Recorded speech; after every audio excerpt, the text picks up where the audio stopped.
Okay, guys, so we're going to run some review. Who's ready? What did we cover last week in English? Does anybody remember? Brian? Adverbs. Adverbs. What's an adverb? It describes an action. It does describe an action. It's one of our descriptor words. And how can we tell if a word's an adverb? Anybody know? There's a little trick for finding adverbs. L-Y? L-Y. Adverbs typically end in L-Y. So examples are fastly, slowly, swiftly, sleepily, lazily. So, like I was saying, we covered something else last week when we were talking about descriptor words. What's the other one that we covered? Verbs.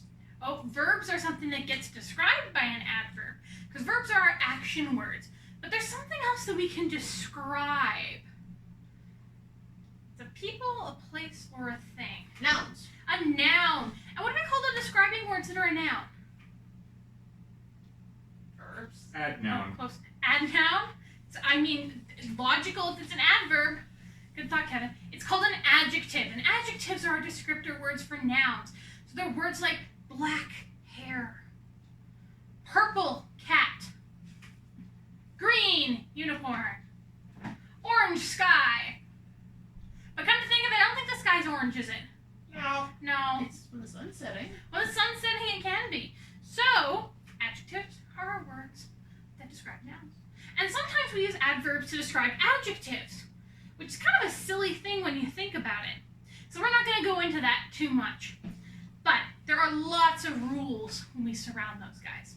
What I am going to do is I am going to read you all a story, or at least the first little bit of the story, that ties into adjectives and adverbs. So if we can get our listening ears on. Classaroonie. Okay, here we go. Once upon a time, in the kingdom of Mythos was a city. A beautiful... Where's Mythos?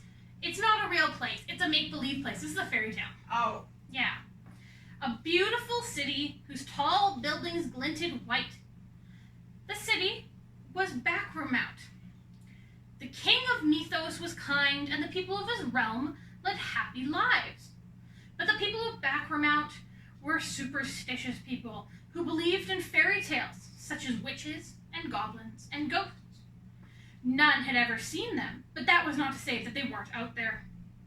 Above all, the people of Backramount believed in the stars. Legend said that the stars were the eyes of the great animal spirits who would come awake every night in order to watch over the people of the land. The stars had always been there, until one night they weren't. And they didn't come out the next night, or the next, until the point when the people and the king began to worry.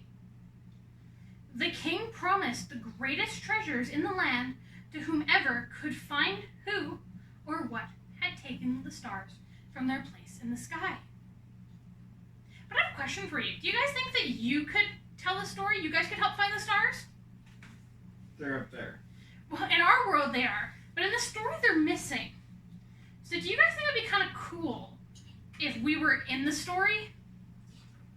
Yeah, it'd be kind of neat. So how about, for the next few lessons, we become part of the story, and we find the stars. Does that sound like a good idea? How do you do that? Well, that is a great question. We're going to play a game.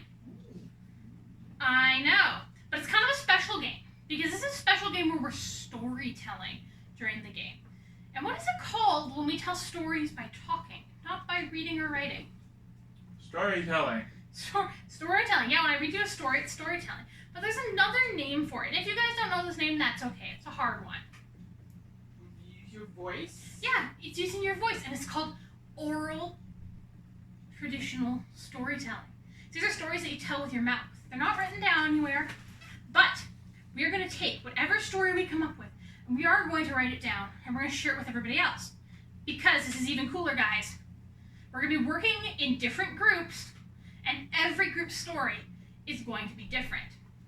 Because in this story, the only things that are going to prevent you from doing things are a few rules, but what your imagination can think of is the only other thing.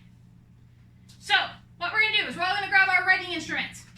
We are going to get into groups of 6. We're going to go find a table with a binder on it, and we're going to sit down at that table and wait for instructions. Okay? Okay. Excellent. And go.